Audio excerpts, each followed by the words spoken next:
All right, guys, good luck. I'm about to start the webinar. Thank you.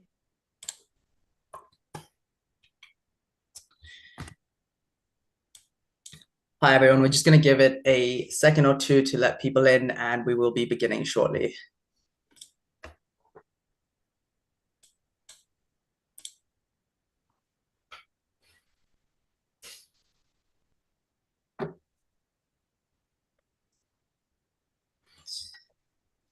I think I'll just get going now then.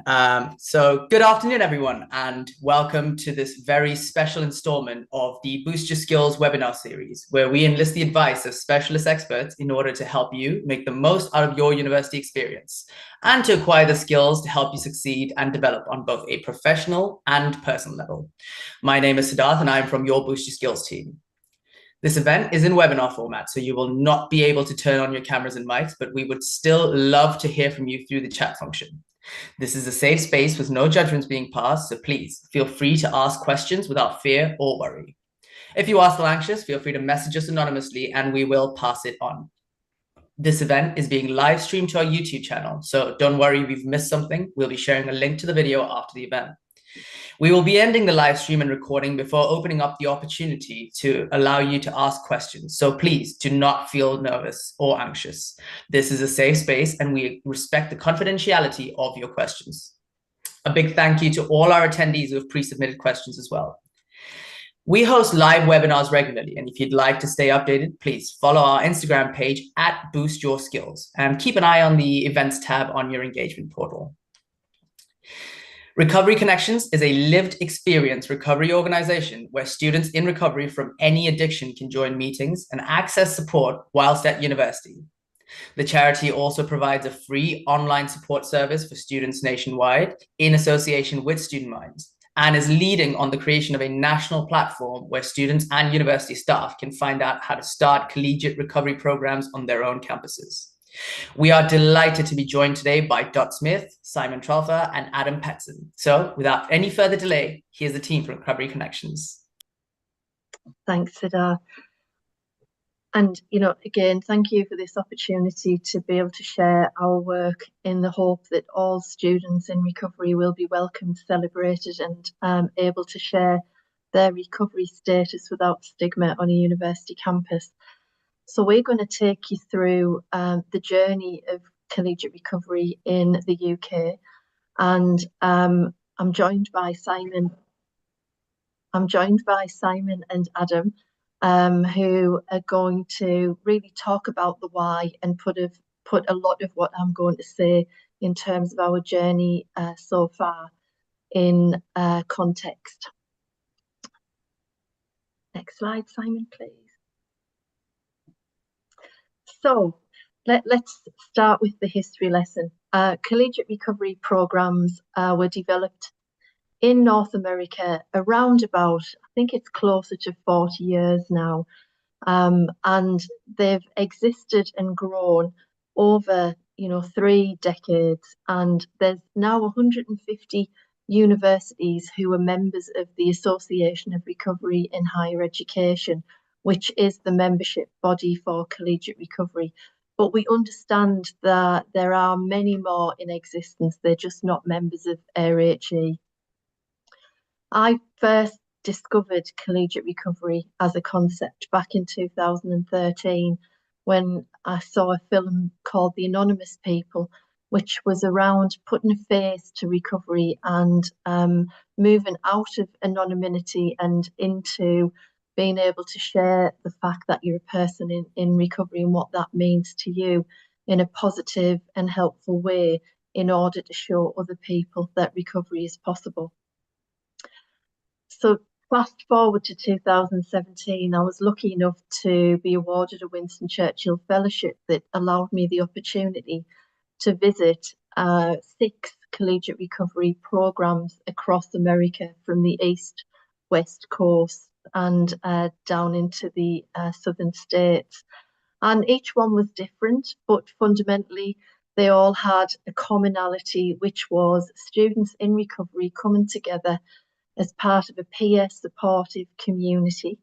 And as part of that, they then helped other students within the university and college campuses who might have been struggling with their own addiction, whether that is drugs, alcohol, or a range of behavioural addictions, including gambling, could be exercise, it could be food, it could be shopping.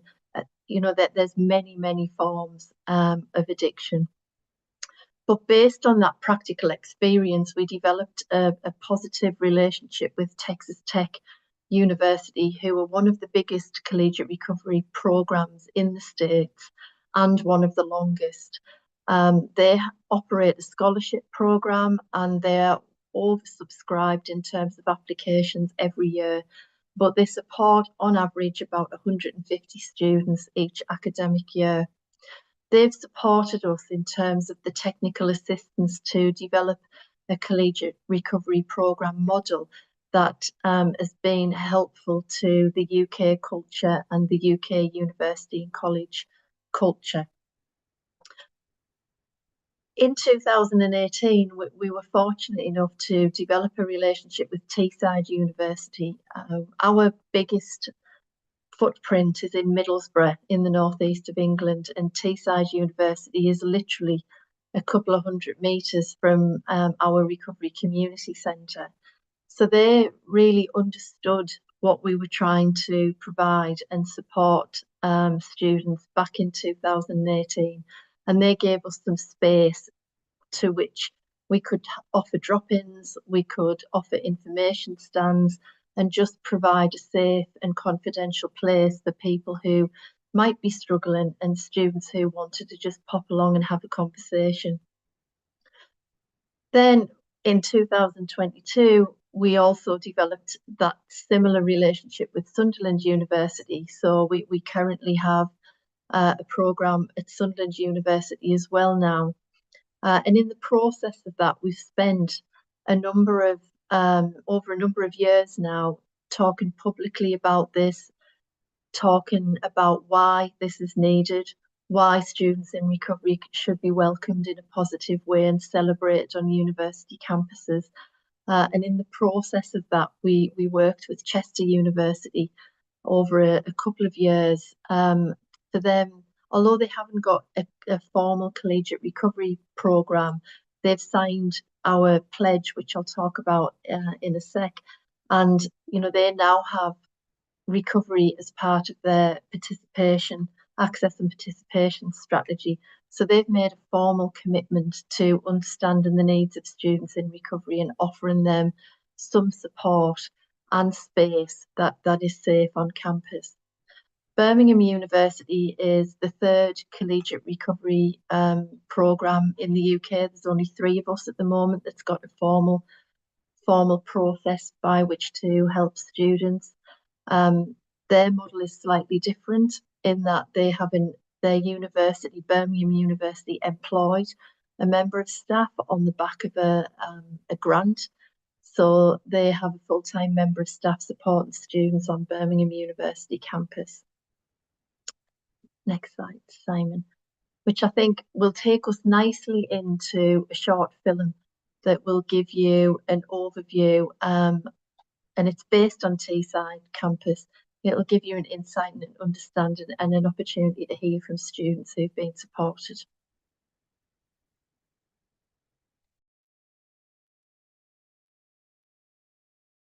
University students affected by addiction are being offered support through a new scheme.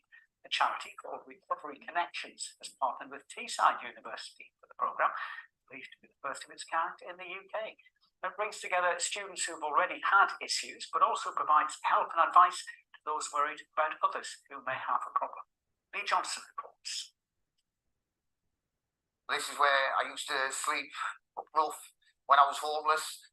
It was absolutely filthy. For years, Peter was homeless and addicted to drugs. My mum died when I was 11, and I started using drugs 2 weeks after that. Started smoking weed and drinking alcohol. I found heroin at about 18, 19, crack, and I didn't stop. I couldn't stop. No hope. In and out of prison, hurting my family, hurting myself. It was a nightmare. It was a living nightmare. He eventually managed to get clean, thanks to the charity Recovery Connections, and then secured a place at Teesside University. They've now teamed up to support fellow students affected by addiction. We talk in a way that we understand, provide support, peer support to each other in a way that we know works. But also those that are affected by how addiction can have an impact via a third party, whether that be a family member or a friend. Teesside is no different to any other university. We are just tackling it head on with the first. The scheme is based on almost 4 decades of research at a college in the United States. If you provide students in recovery with specialized kinds of support, they do incredibly well. They do better than their peers. Teesside University and Recovery Connections are the pioneers in the UK, and I think they're doing incredibly well. And it's already having an impact. It's just being on like-minded people that understand your thought process, and it makes me feel normal. It gives me confidence that I can stay sober on this journey. I took some time out of university because of health complications and problems with my addictions. So I took 2 years out, found stability, got clean. Peter's now been clean for 4 years and aims to complete his master's degree in psychology. I didn't think I'd come to university, college. I didn't think I'd pass my driving test. I didn't think I'd get work. Life's easy. Life's easier than it's ever been for me. Lee Johnson, BBC Look North, Middlesbrough. The North East Charity says,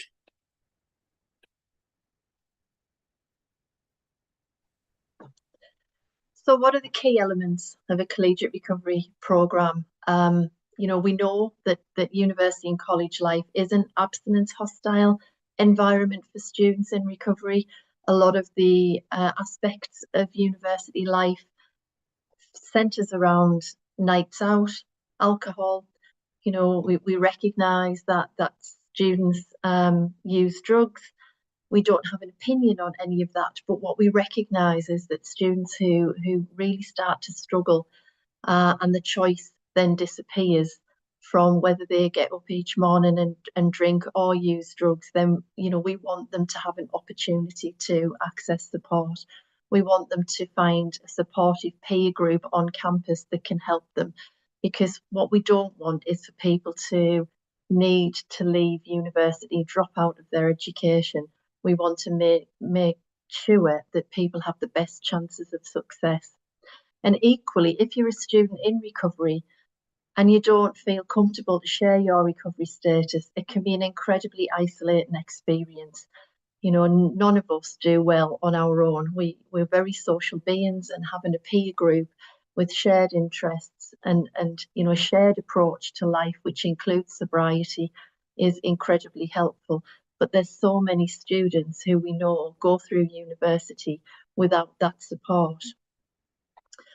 We also know that connectivity, common purpose and peer support is crucial, no matter how you identify.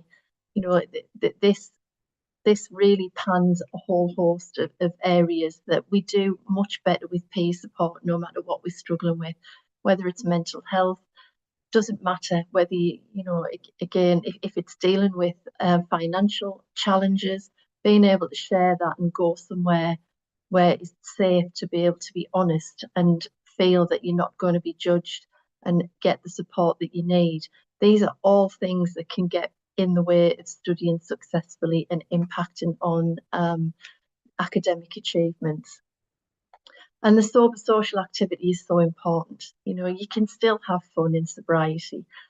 Adam and Simon will I'm sure, put a lot of this into life and context, but recovery isn't boring. But it's one of the things that we hear a lot of, that people are frightened to even consider recovery because they feel like their life is going to be changed without recognition and not for the better. And the actual opposite is true.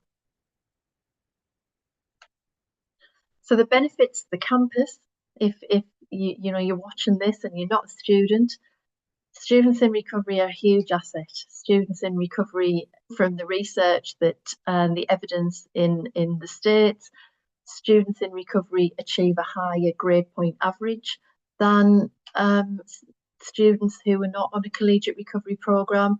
Students in recovery who are not hungover, they're not dealing with the after effects of their drug or alcohol use or other behavioural addictions. So their commitment to study is much greater and do achieve much higher and less dropout. students in recovery leave university and drop out less, which are both, you know, the academic achievement and the retention are both huge issues for universities and a massive benefit. And, you know, I've already said that visible recovery helps students who are struggling come forward. They've got a safe place to go and ask for help where they won't be judged, where they won't feel like stigma is an issue. And they'll be sharing that with people and students who have been where they are. And students who are in recovery, you know, want to study. They have very normal fears about going into education. As Peter said in the film, his educational experience whilst at school was that he dropped out early. So the thinking of going to university never felt realistic for him. But the knowledge that he was going to be supported when he got to the campus by students in recovery, by a peer group, by a member of staff who would help him navigate what is a really stressful experience, has allowed him to study successfully and you know, go on and on and on in his career and his academic life. And how do we influence and inform universities about recovery? You know, we have a number of things that we can offer universities. We have a Recovery Ally Award, which just helps universities understand recovery more. It helps them be able to advocate for a more compassionate culture and welcome for students in recovery, helps them to use language that is non-stigmatizing. Visibility. You know, visibility of recovery is so important. We want students not to hide their recovery status and to worry constantly that they might be found out. We've developed a recovery-friendly pledge that we have at the moment. We've got Teesside actually signing up to the pledge on Monday of next week. Sunderland University have already signed it. Chester University have signed the pledge. A number of other universities are exploring and getting the buy-in from their own universities to be able to sign up to the pledge. The pledge really is a conversation starter. It gives the universities a structure by which to work towards to become a more recovery-friendly campus and hopefully to explore becoming a university that hosts a collegiate recovery programme on site. And the Recovery Ally training is CPD accredited, so it's well worth doing. And you know, we're more than you're more than welcome to contact us to explore us delivering a Recovery Ally training on your campus. It can be done online really, really well. It's only 2 hours, so it's really easily to slot into people's diaries, but it's appropriate no matter where you are within a university structure, from a student, you know, right up to a VC. You know, we would actively encourage anybody to do the Recovery Ally training. I've talked about the pledge, you know, that it is commitments rather than, you know, that there's no mechanism by which it's assessed for accreditation. It's commitments, and you know, it really is something tangible that if you're part of a student support service, or if you're even a student, it gives you something tangible to take to the university to say, look, you know, we really think we should be doing this as a university, so that we more welcoming and encouraging of students in recovery. And now I'm going to hand over to Adam, and Adam's going to talk about his journey and put a lot of what I've said into context. Thanks very much, Dot. Yeah, let's hope I can put it into some context. You know, it always makes me laugh when I do stuff like this, because you can't see I've got lots of notes written here just under my eyeline, and I guarantee you I'll probably miss half of them, talk about stuff that I didn't even consider, and you know, but that's just the way it goes. I'm very passionate about this stuff, and you know, when I get into a flow about it, you know, it just, I think about something new that I want to talk about, and there's just so much to unpick with this students in recovery stuff. I think it's just fantastic. So I work for Recovery Connections. I am the Students in Recovery lead. I have another position within the organisation, but for today, you know, I'm going to talk about what I do with regards to the CRP at Teesside University. I think for some context, it's really important to give you some background on me, first of all. I think it just kind of helps you see how this is formulated and how it's been created at Teesside. So I am a student in recovery myself. I am nearly 6.5 years sober now, and that journey itself has been exciting. It's been difficult. It's been emotional. It's been many things, but more than anything, it's been wonderful. And you know, I thank my lucky stars that I'm in recovery, and I'm not ashamed of it. I'm very proud of the fact that I'm in recovery. I spent approximately 20 years in addiction. Really messy, really bad. To the point where I lost my family, lost my family home. I became homeless myself. I even spent some time in prison because of something that I did when I was drinking. You know, all things that kind of come with the addiction lifestyle, I suppose. And I was even homeless at one point. However, I did get into recovery eventually when I had a conversation with someone who was in recovery themselves and offered me a way out. You know, was that example, that shining light, showed me that recovery is possible. And I actually went through a residential rehab, which is the Recovery Connections residential rehab. This was 2017, early 2018. And I spent 6 months in that rehabilitation.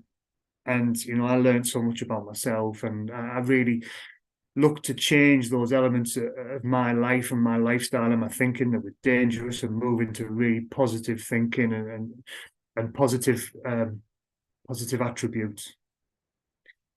I actually left the rehab and went back to mainstream work, if you like. I went to work for a digital marketing company that I used to work for previously, and I was there for 6 months.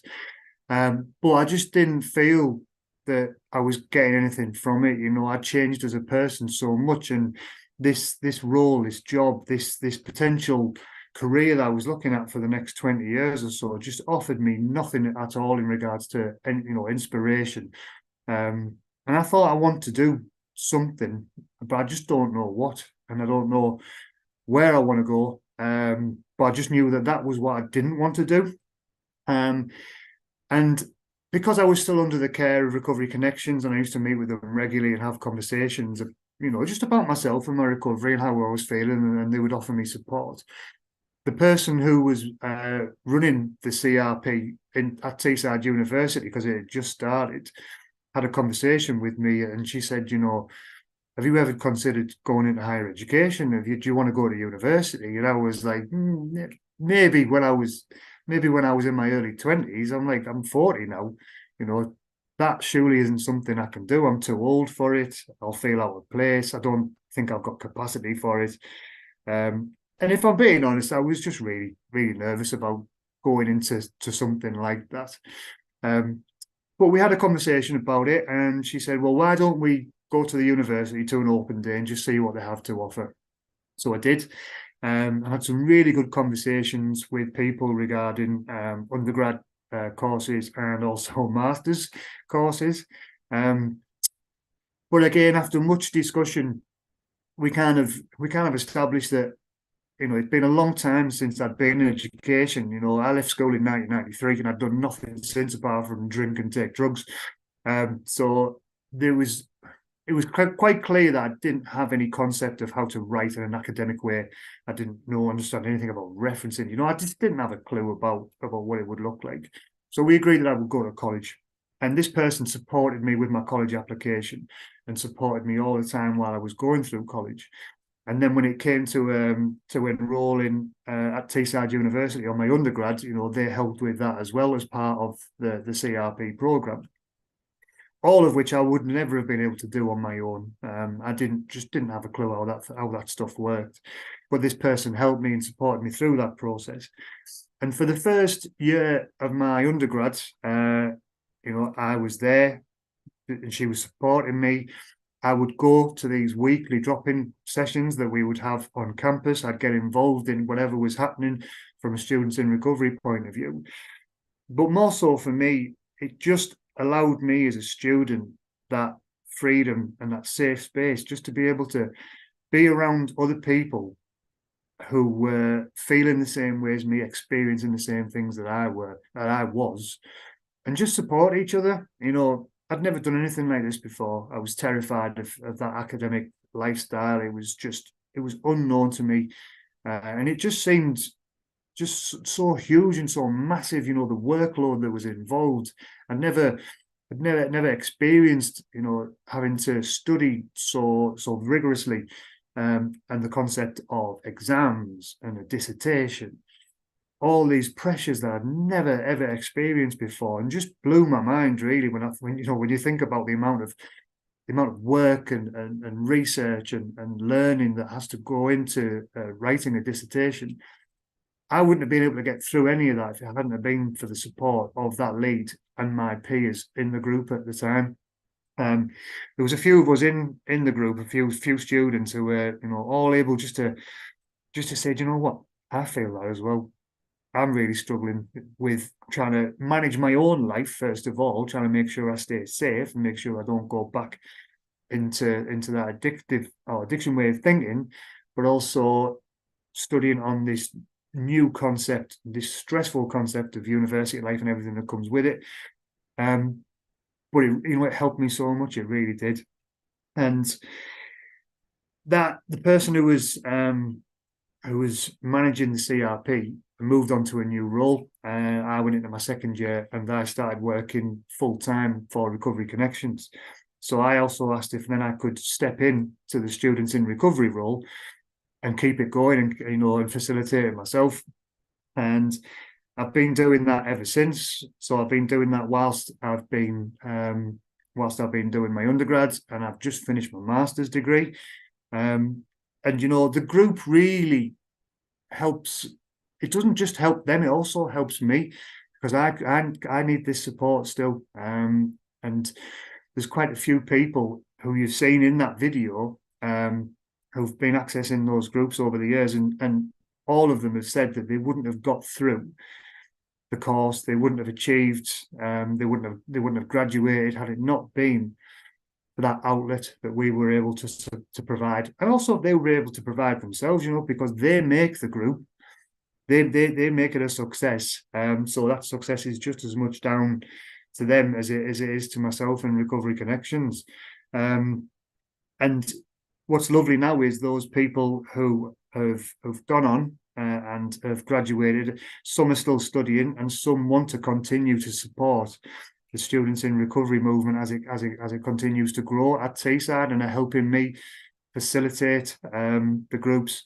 One of them was actually with me 2 weeks ago when we did a joint presentation of a lecture to some psychology students on addiction, and talking about the students in recovery group as well. So that's just some of what we've been doing and the successes, and it just continues to grow organically. Mostly, you know, we get a lot of support from the university, but I know there's a lot more students in recovery at that university who don't make themselves visible for whatever reason. I hope those attitudes change, and I think they will. But you know, we really want to make sure that addiction and recovery is nothing to be ashamed of. You know, for many, many years, you know, when you look at the fellowships like Alcoholics Anonymous, for example, anonymous, I don't like that. I don't want it to be anonymous. I think you should be proud that you're in recovery, and I think you should sing it from the rooftops. And, you know, hopefully more people will start to change, and that those attitudes will change, which will then make more people, you know, come forward and be part of this movement that we're creating at Teesside University. But ultimately, you know, we do, it's a safe space. We do lots and lots of things, but ultimately it's a safe space where people can just be themselves and support each other through a common goal, and, you know, a common stress, if you like, because that's what it is. You know, university is tough on its own. You know, a lot of people have moved away from home. There's the peer pressure that they feel on campus to get involved in the freshers stuff and the societies, which is all geared around drinking and drug use. I know there's a lot of issues on campus around gambling. I've been to some Money Matters events. You know, the university invite us to all sorts of events to be there to promote what we do. And, you know, I've spoke to students who I know are gambling away their maintenance loan. And it's a real concern. So, you know, I'm talking to students on a one-to-one basis about, you know, how we can help support with that. Because addiction isn't just, you know, drugs and alcohol don't have the monopoly on addiction. Those behaviours cover a whole span of behaviours. And addiction is one of them. Dating, you know, sex, can be anything, you know, all of which are part of the university experience. But we're just there to provide that support, and we do have a really good relationship with Teesside. Like as Dot said there, we're signing the pledge in a couple of weeks' time, which is fantastic news, which will just help lift the profile of what we do even more, and make us more visible. Because I'm only one man, and me being around and on campus, you know, I can't be everywhere at once, and us being on all of the communications will really help us get to where we need to. You know, we've got a fantastic relationship with the Director of Student Wellbeing at Teesside University, who's very supportive of what we do, as are many of the other schools within the university. We do also get referrals in from the student services. Whilst we don't provide this sort of support on campus, you know, it's not a treatment service. When student services come to me and say, you know, this student has said that they have a problem, I am more than happy to meet them and have conversations on campus one-to-one, with a view to, you know, hopefully getting them to attend the groups that we provide and the support that we provide. So yeah, everything that we're constantly growing on campus. Our exposure is constantly getting wider and wider, and I just love what we do. You know, it's fun. That's one of the main things. We try and take the seriousness out of addiction and the situation. You know, when we get together, we don't always talk about the nitty-gritty and the hard stuff, and you know the possibility of relapse. You know, even though that's part of the conversation. I think just us being human and having fun with each other is a really important part of what we do. We've expanded what we do even further. We have a weekly online Zoom meeting, which we provide every week, as you can see there, on a Wednesday, 6 till 7. If anyone is on here today who would like to join, there's your meeting ID and there's your passcode. I'll be facilitating that meeting tonight, and you know, feel free to come along and join in if you are a student in recovery. This again is just another tool to expand our reach within the university campus, I suppose. And I suppose finally, one of the things I wanted to say as well, with regards to the presence that we have on campus, we also have a weekly session where we take into the centre of campus our coffee bike. So the recovery coffee bike is, how do I explain this? It's almost like a trike with a great big box on the front of it, and on the side it just says free coffee. And instantly, as soon as we wheel it onto campus, you can see heads turning. You can see people wondering what the hell's going on here, and we set it up. And really, the premise of it is that we just make you a free cup of coffee in exchange for a conversation, and that conversation is just about recovery. What does recovery mean to you? What does recovery look like to you? Do you know anyone who could benefit from what we do on campus? And we hand out literature, and it's just a really good way of engaging with the student community on campus. Because to be fair, I don't know a student that doesn't love free stuff anyway. And yeah, the coffee's actually quite nice, if I don't mind saying so myself. And yeah, so you know, we are just there banging that drum, offering that support, and to think where we've come from when I initially accessed the service myself to where we are now and where we're looking to go in the future, you know, I love the growth of this movement. It's just astonishing. and long may it continue. Thanks, Adam. So, yeah, so that picture, there's me outside the University of New York in Prague. That was it. That was taken earlier on this year. So, as someone who was a multiple university dropout, to actually one day not only be a graduate, but to get invited to speak at other universities, let alone universities of American origin in Europe. I didn't know that was a thing. It's just one of those beyond your wildest dreams sort of things. But me at university originally, so I think I dropped out of university at 18, 19, and then sometime in my early 20s, before rocking up eventually as a mature, questionably mature student, a few years later. Now, I'm sort of in this, it's probably not a unique position, actually, the deeper we get into this, but I'm in the position of be a student who is struggling with addiction but doesn't really know what's going on. That was me in my teens. That was me in my early 20s. I think I knew what was going on, but I didn't know what to do about it. And then as a mature student, I knew very much what was going on in my life and what was the main problem in my life, which was primarily alcohol, but also drug taking at that point, which had cost me. It didn't just cost me places at university. It cost me much broader things throughout my life than that. But yeah, I'm in this position where I know what it's like to be a student in addiction, a student who's in addiction and doesn't know what to do about it, a student who just cannot control their addiction.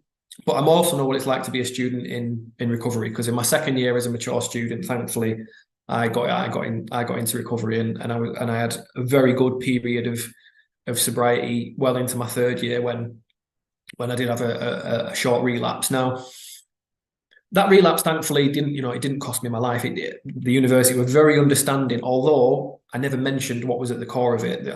I approached this very much from, this is my mental health issue. I didn't speak up about it, and I was allowed to defer, and I graduated a few months later, and then I've been sober ever since, and been lucky enough to do a master's degree and then get involved in this sort of work later. Now, Doc mentioned earlier on the loneliness. Every stage of that journey, even for that long period of me being well and not drinking and taking drugs, every stage of that was quite lonely, because as a student, I never talked about it. I didn't know how to talk about it. I didn't know who to talk to about it. In many ways, addiction itself is quite an isolating thing. It doesn't it doesn't want you to talk about it to an extent, but at no point during that time did I, have the opportunity to talk to anyone about how that was affecting my studies. I couldn't tell you exactly what the fear was with me doing that, but I think the same as everyone, it's what happens if I do speak up about this. Where does that information go? Will it go anywhere? Is it just going to be a red flag? So all those questions combined meant that I didn't talk about it. Now, would that have stopped me relapsing towards the end of my third year when, part one of the things that was going on was was university pressure. I'd be lying if I said it was the only thing that made me drink again. It wasn't. There were other things going on, but that was one of the pressures that was on me. It was one of the pressures I was struggling with. And I never once, even though I was quite social at university, particularly when I was sober, I never once told any of my peers about what was going on. I never told. I think I once sort of maybe alluded very towards the end of the course, and maybe alluded to it to a lecturer, but there was nothing there for me to say. Right, I've got this problem. There's a possible, maybe not a solution, but there's something within the university. So when I'm on campus, if I'm not feeling great, there are people that I can go and talk to about this. And so when I found out about Collegiate Recovery, which was when I began working for Recovery Connections about 2.5 years ago, I sort of reflected on that period in my life and wondered what could have been different. And as I said, I don't know whether it would have stopped me relapsing or that, but I certainly would have had support there. You know, there may have been people there that I could have said, "Oh, you know, I've drank again," you know. And just that little bit of freedom from yourself can make a massive difference. But we'll never know, and that worked out in the end for me, thankfully. Okay.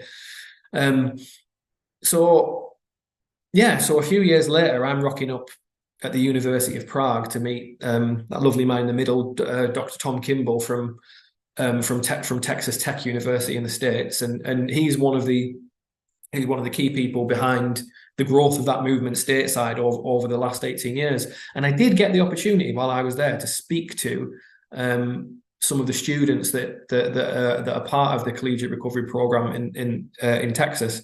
Now, there is a little bit of background noise because some of these videos, as you can see, were taken on a boat, but they're very short. So I'll just click through these two videos, and particularly this first one. You find out what the key thing about collegiate recovery is, and everyone pretty much had the same answer, and this is the thing that I realized now I was missing at university as a student in addiction and a student in recovery.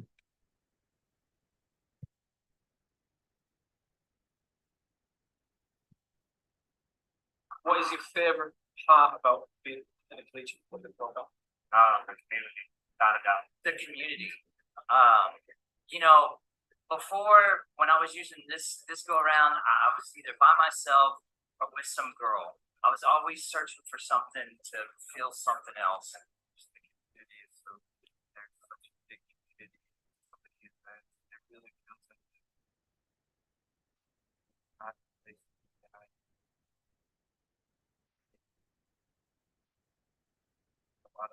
Tyler said the community is really the biggest part, having that support of people to get it. I was still drinking and drugging. You sit in my apartment in Lubbock, playing Fortnite, not hanging out with anybody. And it's just crazy to think that people just like me have changed their minds to college and achieve goals that I think is possible. Because in 2008, I lived in a shed. Next to a trailer. I think the biggest thing that I struggled with in addiction was that I didn't have connection with anybody. And that's the biggest part of the recovery community, is that we get to hang out with fellow peers, people that are in sobriety.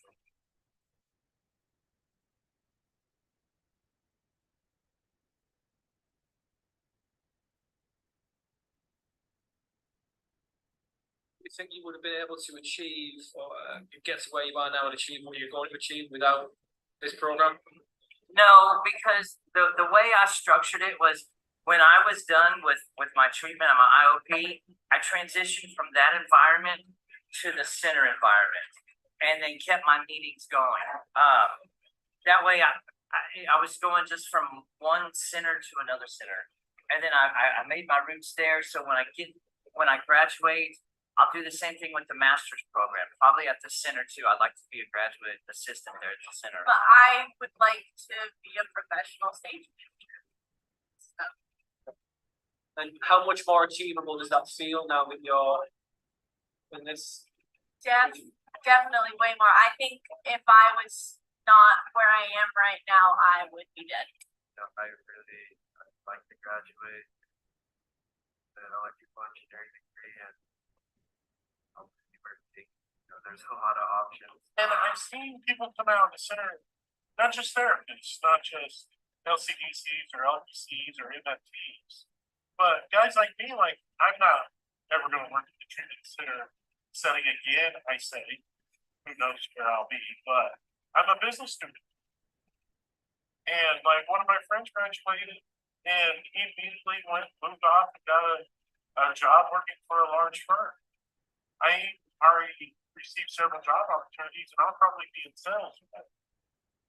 For the future, make enough money where I can be financially stable and come to Europe like I am now.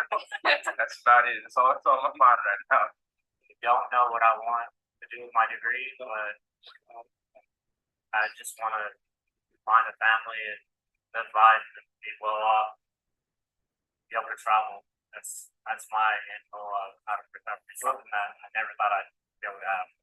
You're already doing some of that. Yeah.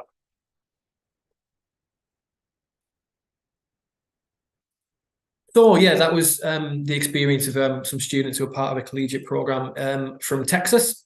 Now to go a little bit further back into the presentation, Dot's already sort of covered where CRPs, collegiate recovery programs, are in the UK, and sort of the influence of that Texas Tech model. So me learning about this, I realised it could have made such a massive difference to me as a student, whether me as regardless of which period of my life I was a student, because I think it took me four times to actually graduate.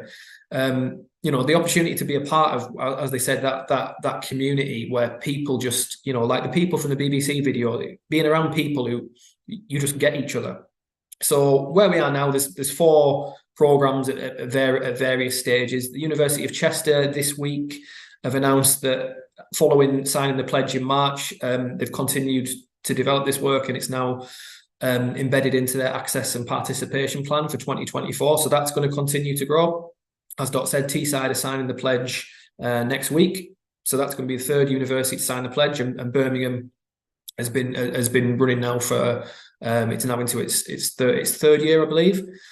Now, while this has been going in the States for 30 odd years, there was a key moment in 2005 where it sort of expedited the growth of this sort of work across universities. There were certainly a few dozen, but then in 2005, Texas Tech published the Collegiate Recovery Communities Curriculum.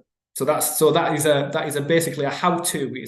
And they call it a curriculum over there, which probably doesn't translate over here because our curriculums are all education based. But that was a key moment, because suddenly every other university in the US, whether they started or not, had this key hub of knowledge that they could turn to, whether it's a student, whether it's a student support service, whether it's a faculty, anybody within it connected to a university, where they could go, how do we do this? How do we do this for our students? So in 2005, Texas Tech published that, and that's why there are 150 plus now compared to there were certainly a few, but we're talking a few dozen up to 150 in the last 18 years. And as Dot said, there are others that are just not part of the Association of Recovery in Higher Education.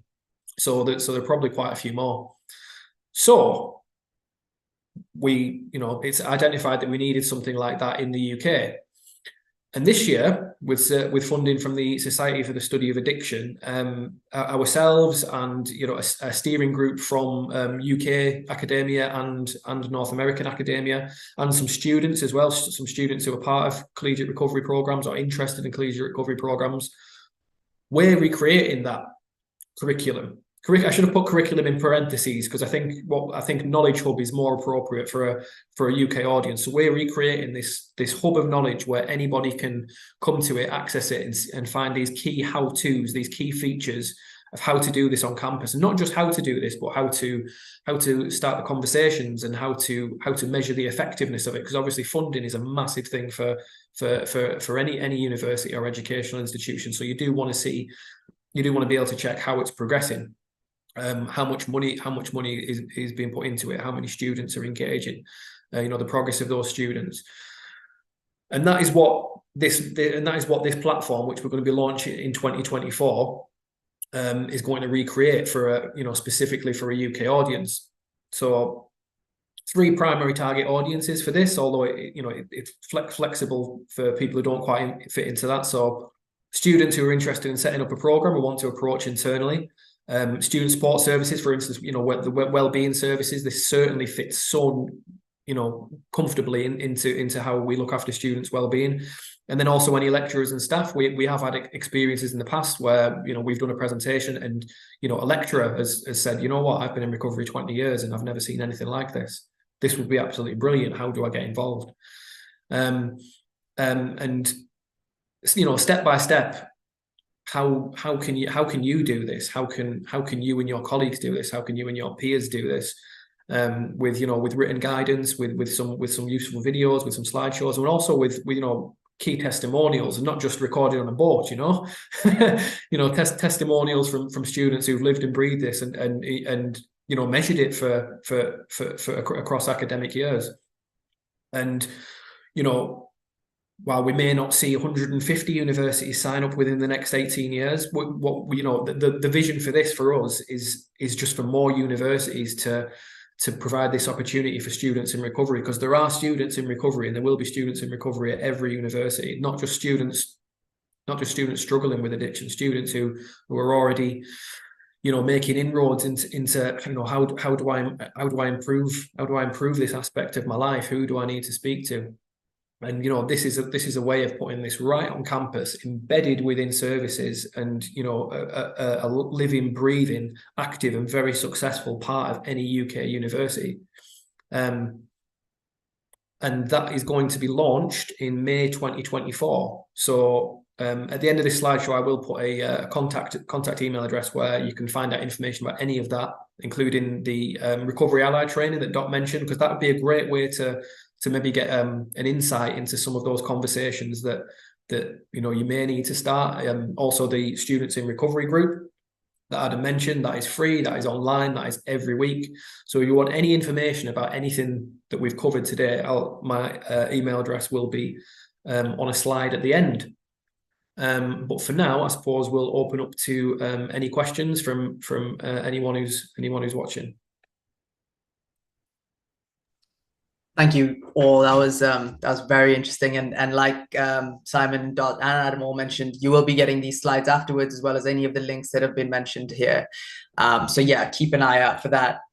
What we thought we'd do is we have a couple of frequently asked questions, so we thought we'd ask those, and then in the meantime, if anyone has any questions they'd like to ask, no matter how personal they may be, we will then end the recording and the live stream, and then you can ask those questions in complete privacy and confidentiality.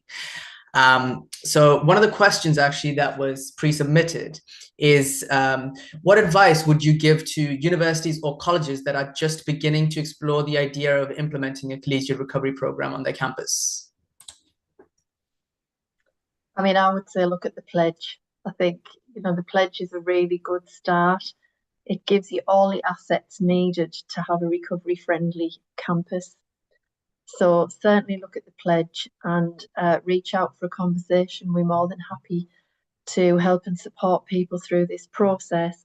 And a little bit further down the line, as Simon's just described, we'll have the Knowledge Hub available online right across the UK.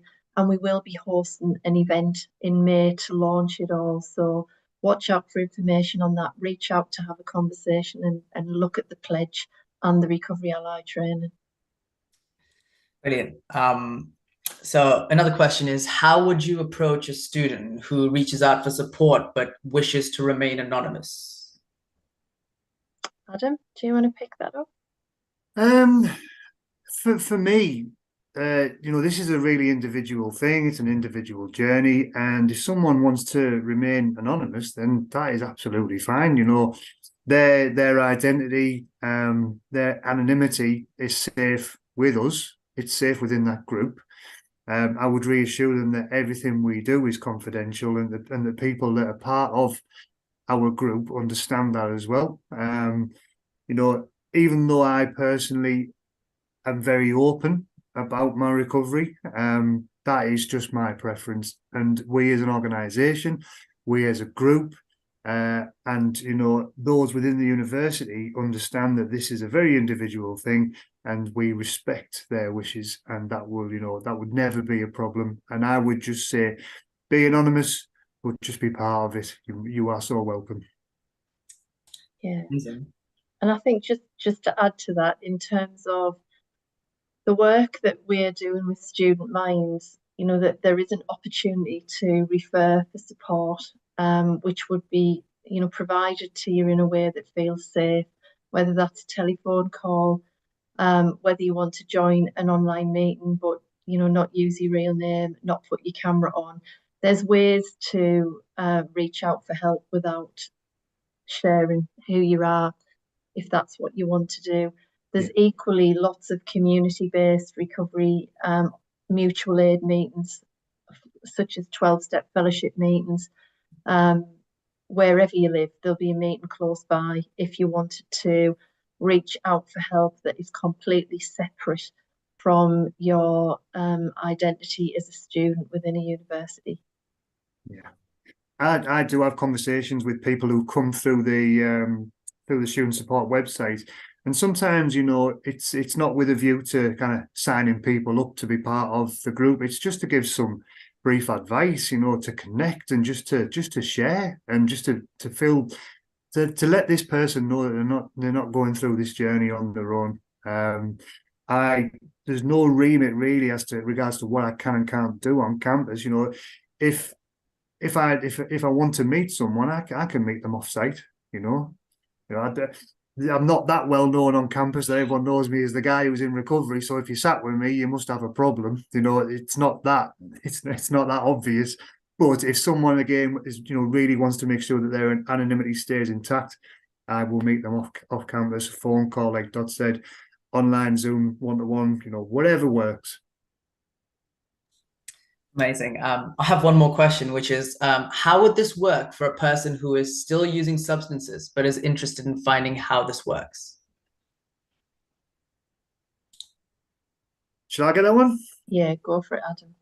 I would say pretty much just exactly. I would just mirror what I've just said. It wouldn't change anything, because, you know, one thing that people in recovery all understand is how difficult it can be to maintain that sobriety, that clean time, whatever you want to call it, and how difficult and the trials and tribulations of life, you know. So if someone is interested but is still using, that for me is just as good. You know, you can help sow that seed, you can help support that person, you can help offer advice and maybe move them into a place where they feel more comfortable and they want to, you know, they feel safe to be able to try and stop. However, again, it's personal preference. You know, it's an extremely scary and daunting prospect, coming off a substance that has been your coping mechanism and your safety net for a long, long time. I would do everything in an extremely safe and secure and supportive way. Whichever we there's not so many pathways into recovery, and we support all of them because it's all about the person and their journey. Amazing. Thank you all so much. So like I'd mentioned, all your links and all your social media are all on the page here. So if anyone would like to get in touch afterwards, please feel free to use any of these platforms. But what we're going to do now is actually end the live stream, end the recording, and open it up for any of our attendees who'd like to ask any questions. So just like to quickly take this opportunity, thank all three of you for taking the time out to come and talk about a very, very important issue. And I just hope that anyone that's looking for any sort of help would have kind of overcome that small obstacle and actually will reach out now. So thank you all so much. And thanks all our attendees. I will be ending the live stream now.